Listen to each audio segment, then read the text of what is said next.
Salut tout le monde, bienvenue aux âmes libres. Si vous êtes intéressé par la philosophie de l'Inde, la spiritualité en général, abonnez-vous parce que comme ça l'algorithme pourra montrer ces vidéos à plus de gens et donc cette connaissance spirituelle de l'Inde, et donc qui est une connaissance spirituelle, bon, elle a été manifestée en Inde, soit, mais à mon avis c'est une philosophie spirituelle qui transcende les considérations géographiques et nationales.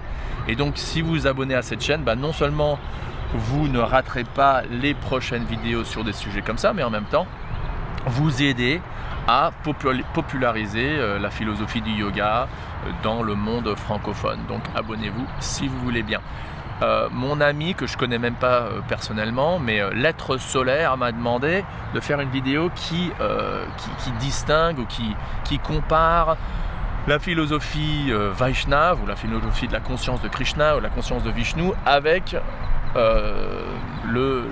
l'impersonnalisme ou ce qu'on appelle le Advaita Vedanta, la tradition impersonnelle des philosophies du yoga. Donc dans cette vidéo, on va parler de la distinction entre le Vaishnavisme ou la dévotion à Krishna et l'impersonnalisme, le non-dualisme tel qu'il a été enseigné par exemple par Shankaracharya. Donc voilà, la distinction entre le personnalisme et l'impersonnalisme dans cette vidéo.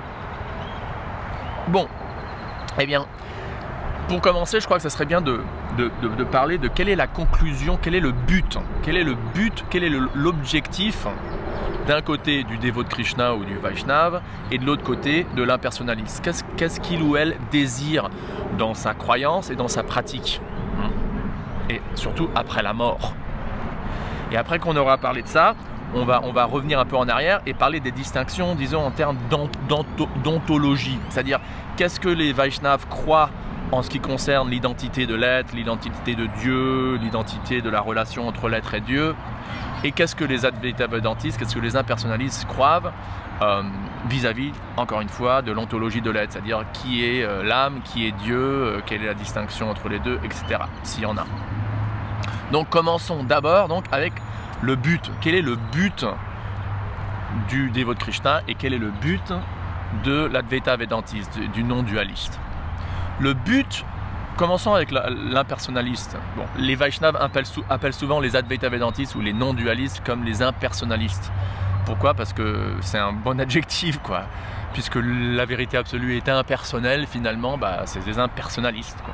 Donc, les impersonnalistes ont comme but de se libérer du cycle des naissances et des morts, du samsara, et d'obtenir ce qu'on appelle en sanskrit la moksha ou la mukti, ce qui veut dire littéralement la libération.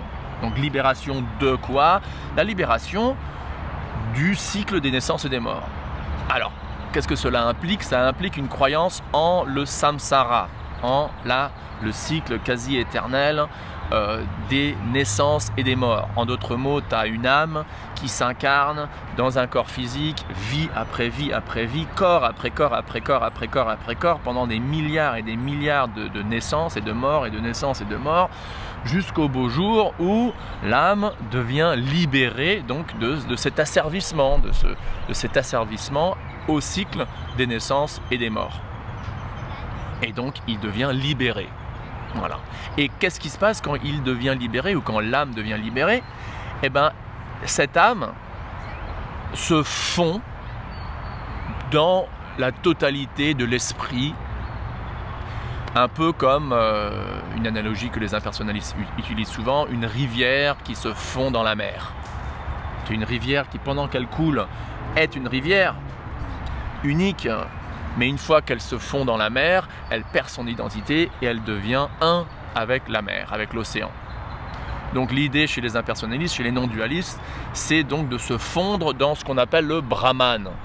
Le Brahman en sanskrit, excusez-moi, j'ajuste la caméra. Le Brahman, donc cette sorte de lumière éternelle qui est faite de connaissances, et il y en a qui disent d'amour, mais ça c'est un autre sujet, on va en parler un tout petit peu plus tard. En tout cas, cette sorte d'esprit, d'effulgence spirituelle qui est faite d'esprit, qui est éternelle, qui n'a pas de personnalité, qui n'a pas de de libre arbitre, puisqu'il n'y a pas d'individualité. Et donc chaque âme, voilà, quand elle devient libérée, se fond dans cette lumière radiante, le Brahman, B-R-A-H-M-A-N, le Brahman. Voilà. Et ça c'est le but. Et une fois que tu es libéré, bah, très bien, tu t'es fondu dans cette lumière radiante et tu es Dieu et tu te rends compte que tu l'étais toujours et voilà. Et là tu baignes dans une certaine, je sais pas, dans une béatitude sans personnalité d'esprit. Voilà. En gros, c'est ça, le non-dualisme, le but. Le but des dévots de Krishna, tadam, le but des Vaishnavas, c'est Vishnu Seva ou Vishnu Das ou Krishna Das, c'est-à-dire le but n'est pas de se libérer du cycle des naissances et des morts. Le but, c'est de aimer de plus en plus et de servir de plus en plus Dieu, une personne suprême. Donc là, on va parler après d'ontologie, hein, qui est Dieu, qui est l'âme, quelle est la relation et tout, mais le but. Donc le but, c'est en effet pas la libération. La libération, le dévot de Krishna, bien sûr, ne la rejette pas. C'est-à-dire, il aimerait bien ne plus renaître et retourner à ce que lui ou elle considère comme le royaume de Dieu, le royaume de Vishnu, un truc très similaire un peu au paradis chrétien, quoi, où tu as carrément une personne suprême, Dieu, qui t'attend avec les bras ouverts, dans son corps spirituel, et qui te souhaite la bienvenue de retour à ta demeure originelle, de là où tu es parti, hein, il y a des milliards et des milliards de vies. Hein. Et donc cette idée, le but, donc, c'est de ne pas nécessairement se libérer du cycle des naissances et des morts, mais de continuer à servir, d'approfondir sa dévotion, sa bhakti, B-H-A-K-T-I. Le but, c'est la dévotion. Et que cette dévotion prenne la forme d'être libéré du cycle des morts et des naissances, ok, super, ainsi soit-il, comme tu le veux, mon Seigneur. Mais si ça veut dire de renaître, un peu comme un bodhisattva, libéré ou pas, mais de devoir renaître pour quelle que soit la raison, si dans sa vie prochaine, cette personne peut continuer à aimer et à servir Krishna ou Vishnu, eh ben c'est la perfection. C'est pour ça qu'il y a cette fameuse prière de Chaitanya Mahaprabhu, le grand saint avatar considéré par les dévots de Krishna, en tout cas de la tradition Gaudiya Vaishnava, comme étant Radha Krishna lui-même, qui prie dans sa fameuse prière, le Shikshashtaka, dans le verset 4, il dit Nadanam Najanam Nasundarim Kavitamba Jagatisha Kamaye Mama Janmani Janmanishware Bhavatat Bhaktira Hetu Kitvayi.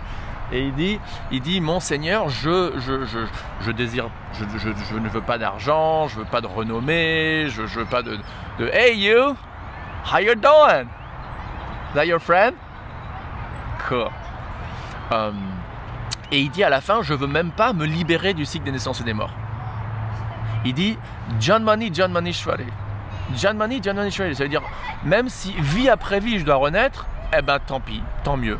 Je suis prêt à renaître vie après vie. Janmani, Janmani, Ishvare, Bhavate, tu es mon maître vie après vie. Donc ça montre, tu vois, que la dévotion à Dieu a une place supérieure, plus importante à celle de la libération. Pour les impersonnalistes, pour les non-dualistes, le but c'est la libération et ça s'arrête là. Pour les dévots de Krishna, c'est du style je veux te servir, que je sois libéré ou pas. D'ailleurs, si je ne me libère pas, eh ben tant pis, je renais et dans ma vie prochaine, j'aimerais bien pouvoir te servir avec dévotion et amour, dans le corps prochain que j'aurai. Et si, par ta grâce, je peux être libéré et retourner au royaume de Dieu, à ton royaume quand je meurs, eh ben génial, et une fois que je serai là-bas, ben, je continuerai à faire la même chose que je faisais ici, c'est-à-dire je vais continuer à te servir et à t'aimer. Donc la dévotion comme le but ultime du dévot ou de la dévote de Krishna ou de Vishnu, comparé à juste la libération du point de vue impersonnaliste. Vous comprenez? Donc ça c'est le point numéro 1. Quel est le but? Le but. Et la manière dont on obtient ce but, eh ben, chez les dévots de Krishna, principalement en tout cas dans cet âge dans lequel on vit, l'âge de Kali comme on dit, le processus fondamental est Hare Rama Eva Kevalam Kalo Na Sevana Evagatiranyata. C'est-à-dire chanter les saints noms de Dieu. En particulier chanter les saints noms de Vishnu ou de Krishna. Dans cet âge de Kali, le sacrifice par excellence est de se mettre en groupe et de chanter les noms de Dieu. Comme par exemple Hare Krishna, Krishna Krishna, Hare Hare, Ram, Ram, Hare Hare. Tout simplement. Chez les impersonnalistes, les non-dualistes, c'est plus méditation. Tu vois, tu médites sur la lumière ou tu médites sur telle et telle divinité, mais ultimement, tu essaies de te rendre compte que tu es un. Tu deviens un avec ce qu'il y a au-delà de toute forme et de tout son et tu deviens un avec le Brahman. Il y a cette phrase connue, hein, Tatvam Asi, que le Atma, la petite âme, en fait devient Brahman. Parce qu'encore une fois, donc là on va arriver à cette notion d'ontologie. Donc là c'est le point numéro 3 dont je vous parlais au tout début. Quelle est l'ontologie de l'être chez les non-dualistes et chez les Vaishnavas, chez les dévots de Krishna? Donc chez les non-dualistes, you got something to tell me? You want to say something to the camera? Donc chez les non-dualistes, il y a cette idée que ultimement, cette distinction entre l'âme et Dieu est une illusion. C'est une illusion de croire que tu es une personne, que je suis une personne, que nous sommes tous des personnes individuelles. C'est une illusion de croire ça. Et que ultimement, la vraie réalité, c'est qu'il n'y a pas de distinction entre toi et moi, ni personne. Au niveau spirituel, nous sommes tous absolument un. Pas seulement en qualité, mais même en quantité. C'est-à-dire, il y a absolument zéro distinction d'individualité entre toi et moi. Zéro. Hey girls, if you can speak a little softer, because if the camera hears you, then they'll hear your beautiful voices, but they may not hear mine. Donc, cette idée de non-dualité, c'est bien ça. La non-dualité, il n'y a pas de dualité entre toi et moi, et entre Dieu et moi, et toi, donc tout est un ultimement. Il n'y a qu'une seule ontologie, c'est celle de Dieu, point final.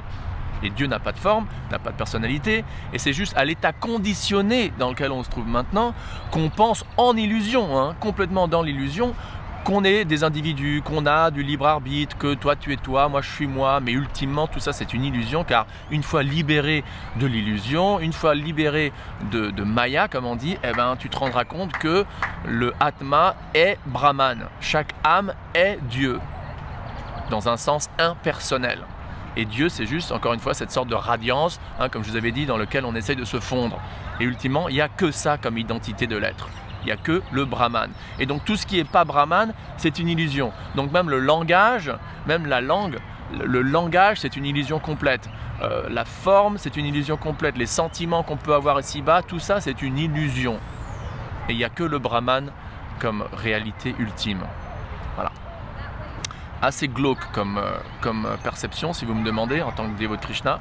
Chez les dévots de Krishna, selon la Bhagavad Gita, comme Krishna dit dans la Bhagavad Gita, Mamevamsho Jiva Loke Jiva Bhuta Sanatana, il utilise ce mot Jiva. Jiva qui veut dire littéralement une âme individuelle. Une âme individuelle. Et donc Krishna ou Dieu dit que tu es, ou chaque âme est ma partie intégrante. Avec sa propre individualité, son propre libre arbitre. En d'autres mots, dans la conscience de Krishna, dans le concept Vaishnava ou conscient de Krishna, il y a une distinction éternelle entre Dieu et l'âme individuelle.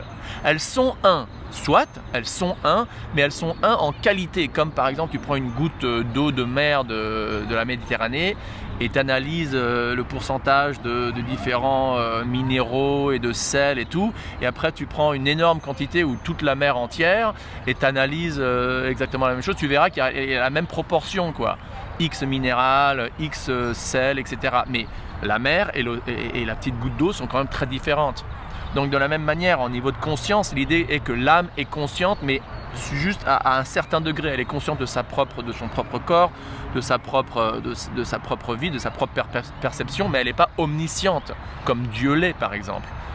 Dieu, chez les Vaishnavas, est en effet omniscient. Il connaît tout, il est omniprésent, mais chaque âme ne l'est pas. Chaque âme est limitée, et même après la libération, elle demeure individuelle et limitée dans sa perception. Elle est pure, mais elle est quand même limitée. Elle ne devient jamais illimitée dans sa perception. Il y avait un film avec Johnny Depp qui est sorti il y a quelques années, où c'est un scientifique et on le tue, enfin il va bientôt mourir, il sait qu'il va mourir, donc il télécharge tout son cerveau sur un ordinateur, et à la fin, ultimement, l'ordinateur devient tout. Enfin, il y a souvent ces thèmes dans les films d'aujourd'hui où l'individu devient un avec le tout, quoi. Eh ben, chez les dévots de Krishna, on dit non, c'est pas possible. Il y a des catégories ontologiques qui sont là éternellement et qui distinguent, qui font des distinctions ontologiques fondamentales entre, par exemple, l'âme et Dieu. Et ce sont deux catégories ontologiques qui sont éternellement différentes. C'est-à-dire, tu as Vishnu, tu as Dieu, qui est bel et bien Dieu, omniscient, omniprésent, une personne suprême. Et en même temps, tu as une autre catégorie, c'est-à-dire les âmes. Et elles, tu en as un nombre infini, mais elles sont toutes petites, elles sont toutes limitées dans leur conscience. Et elles ont une relation de bhakti, d'amour, de dévotion avec Dieu, la personne suprême. Et donc il y a un aller-retour, il y a un échange d'amour entre la personne suprême, Dieu, Krishna ou Vishnu, qui aime ces parties intégrantes, les petites âmes individuelles, et tu as de l'amour, de la dévotion qui est réciproqué, qui vient de chaque âme envers Dieu. Et il y a un échange d'amour. Et le plus on avance dans notre pratique spirituelle, c'est pas que le moins on perd notre individualité, c'est plus que le plus on avance spirituellement, le plus notre relation avec Dieu devient de plus en plus pure et de plus en plus belle. Et donc par conséquent la relation qu'on a avec autrui aussi, d'autres âmes, qu'elles soient nos parents, nos amis, des étrangers dans la rue, des arbres, des fleurs, des oiseaux, n'importe quel être conscient, on a une relation avec elles de plus en plus pure. Et c'est pas qu'on perd notre identité, au contraire, on redécouvre notre identité originelle. Le plus on avance spirituel, en tant qu'âme individuelle, qui a une relation individuelle avec l'âme suprême, qui a une forme, elle aussi, notamment Dieu, la personne suprême, celle de Krishna. Celle de Krishna, Dieu comme étant, Krishna comme étant vraiment sa forme originelle. Donc voilà, donc au niveau d'ontologie, chez les Vaishnavas, Dieu a une forme spirituelle, soit, une forme éternelle, soit, mais une forme quand même, et une personnalité. Et chaque âme aussi, bien que minuscule, a aussi une forme, a aussi une identité éternelle en tant que personne. Donc c'est vachement différent des impersonnalistes ou des non-dualistes qui disent qu'ultimement, il n'y a que le Brahman et rien d'autre, tu vois. Donc il y a une énorme distinction entre ces deux traditions, quoi. Et c'est pour ça elles ont des différences irréconciliables depuis... réconciliables, ça se dit comme ça, non, irreconcilable. Des différences qui ne peuvent pas être philosophiquement retapées ou mises ensemble ou harmonisées. C'est l'un ou l'autre, quoi. Ça ne peut pas être les deux. Bien sûr, les impersonnalistes diront non, ça peut être les deux parce qu'ultimement, quelle que soit la tradition que tu suis, ultimement on est tous un. Bah là c'est logiquement faux parce qu'ils utilisent le même argument qu'on essaye de débattre comme argument pour conclure leur conclusion. Donc ça reste toujours dans le domaine impersonnaliste, non duel. Donc les non dualistes bien sûr n'ont aucun problème à dire que oui, quelle que soit la tradition que tu suis, on est tous un. Mais les Vaishnavas diront ah ouais, bah si je dis qu'on n'est pas tous un et que Dieu c'est vraiment Vishnu et que toi t'es pas Dieu et tu seras jamais Dieu, mais tu es plutôt un serviteur éternel de Dieu. Ah là, les Advaita Védantistes disent ah non, c'est une illusion, faut aller au-delà de ça. Et voilà. Et la discussion continue depuis des millénaires et des siècles et continuera toujours, quoi. Après, tu as la figure de Chaitanya Mahaprabhu qui est venu et qui a présenté cette notion magnifique de Achintya Bheda Bheda Tattva, qui veut dire simultanément un et différent. C'est un peu ce dont je parlais il y a 5 minutes, quoi. L'âme et Dieu sont quand même un, mais elles sont aussi différentes l'une des l'autre. Inconcevablement un et différent. Et je crois que moi, en tout cas, c'est la philosophie que j'aime le plus parce que pour plusieurs raisons. D'abord, c'est plus kiffant, c'est plus marrant, c'est beaucoup plus sympa de vivre une vie en sachant que mon ami ou ma femme ou mes parents, c'est vraiment des âmes. Je les aime vraiment en tant qu'individus.